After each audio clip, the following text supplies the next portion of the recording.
This is the most remarkable of all the works by Boston painter Richard Upton Pickman, entitled The Ghoul. Its most striking feature by far is the unbelievable realism of its technique. Such is the greatness of Pickman's art, one would swear it had been painted from life.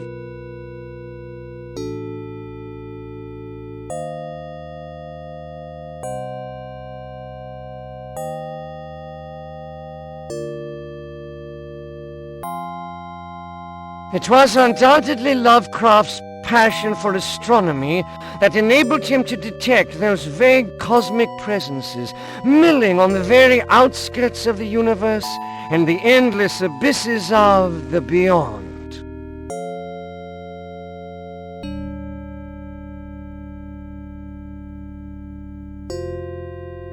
What gigantic, repulsive anomaly did the Sphinx originally represent? This statue was given to Lovecraft by the famous illusionist Harry Houdini as a token of his thanks in helping him exorcise the horror of his Egyptian nightmare.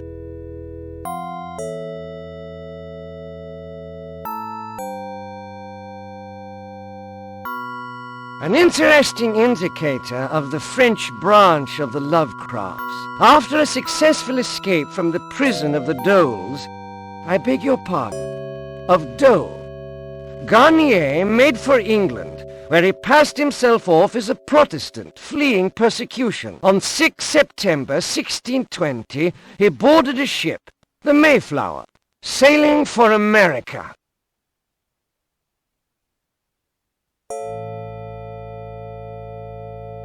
Family chronicles, a much favored tradition during the 16th century, were often embellished by charming, naive drawings. This diary, kept between 1560 and 1580 by Claes Vanderheil, is no exception to the rule.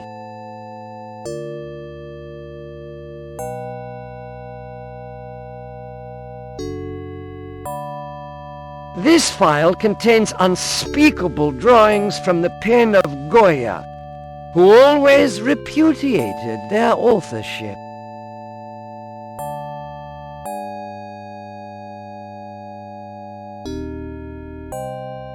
King Olaf Tryggvason, who died in the year 1000, tried in vain to bring Christianity to Norway. He is depicted here clashing with a strange marine creature, a deity venerated by the indigenous peoples.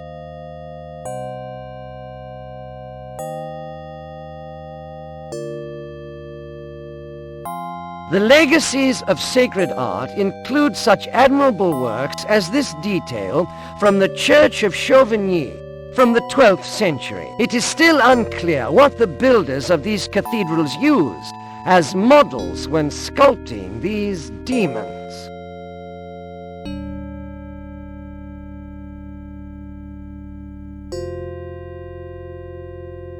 This crystal was discovered in the ices of Greenland, among strata dating back to the Miocene. It belonged perhaps to a sorcerer from Thule in the dawn of mankind. It is said that he who stares at it for too long can have strange visions.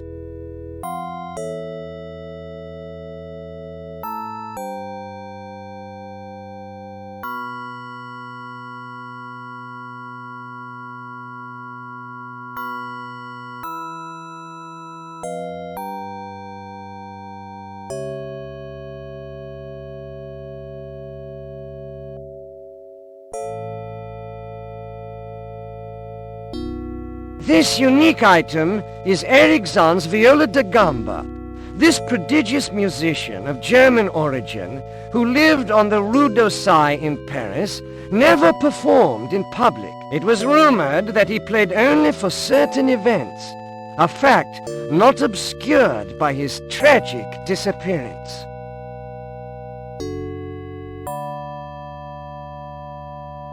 The safety systems used on the Tube, London's antiquated subway network, may seem archaic. At any rate, there are accidents of, let's say, subterranean origins, to quote Pickman, against which any form of protection would be futile.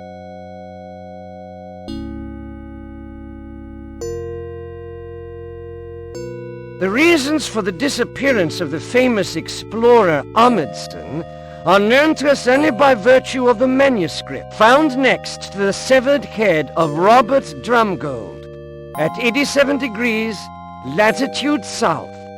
His body was never recovered.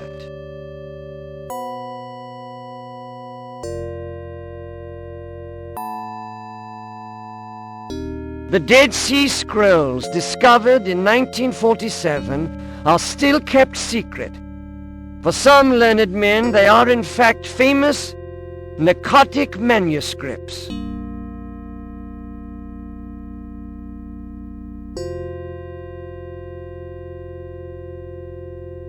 The legend of the flood, like that of Atlantis, is due to far more ancient realities. In his residence at Relaya, Cthulhu influences the dreams of men. Hieronymus Bosch, haunted by strange visions, produced this triptych.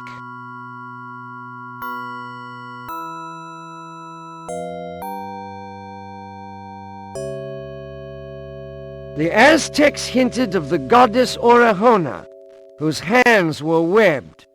The Orihonis tribes were most probably direct descendants of the great Old Ones.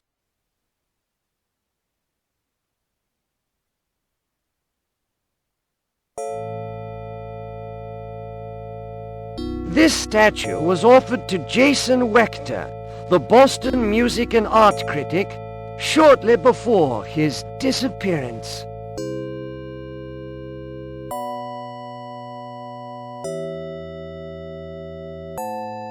There are eternal cults more ancient than humanity itself.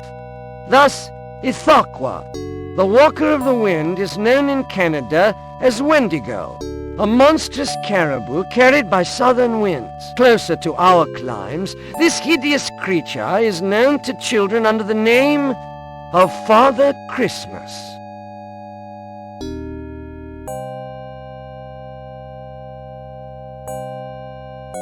There are,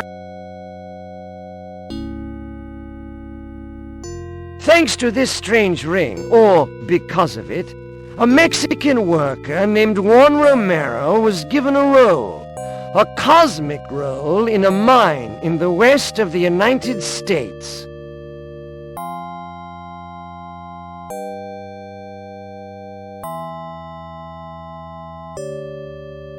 These objects were found next to the decapitated body of the lamented Halpin Chalmers. It's difficult fighting with weapons such as these when you're condemned by the dogs of Tindalos.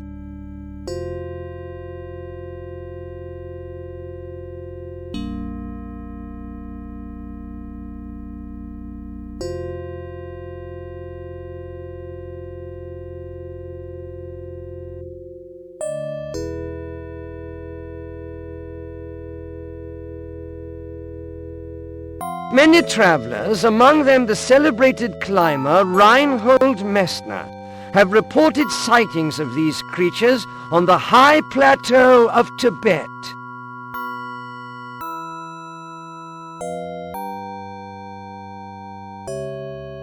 Discovered in the Irem of antiquity, the nameless city, this lamp was the property of Abdul al-Hazred before it was buried inside his tomb. It was extracted from that tomb by Joshua Whipple, grandfather of Ward Phillips, and thus came into the possession of the Phillips branch of the Lovecraft family.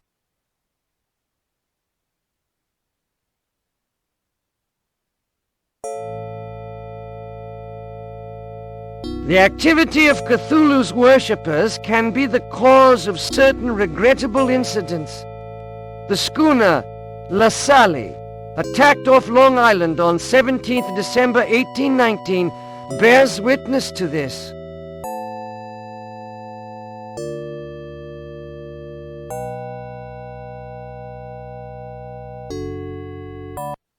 This ice pick, discovered in 1933, is all that remains of the two climbers, Mallory and Irvine. In 1924, they set off to conquer Everest. Their downfall was perhaps to awaken certain forces. The Nepalese name for Everest is Chomolonga, meaning the goddess mother of the winds.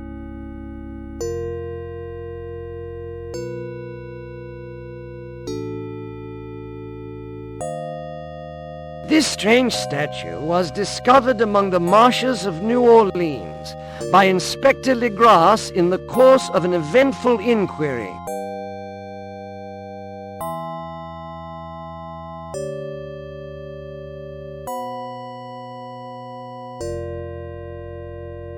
It's not easy to break a man's back, especially when he's a New York detective of Irish stock.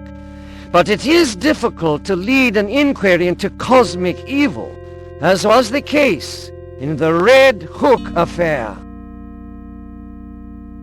These reels contain the greatest fantasy film ever made, The Nameless. It shows horror, the absolute nightmare. In a word, the unspeakable. Unfortunately, this masterpiece by Arnold Keene will remain unfinished, as the director took realism a little too far.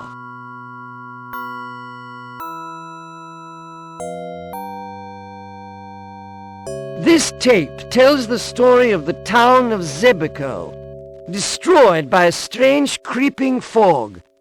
Telegraph operator John Morgan had been dead for several hours when this message arrived.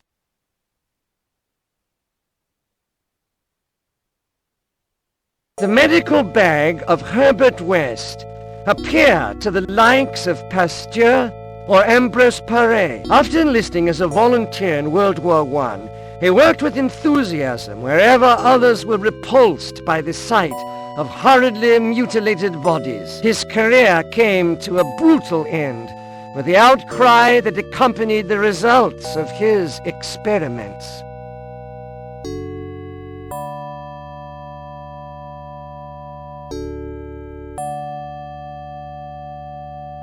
Air conditioning can be vital, especially for someone who has been dead for 18 years. Dr. Torres, who had a keen interest in tissue preservation, was to find out the bitter truth for himself.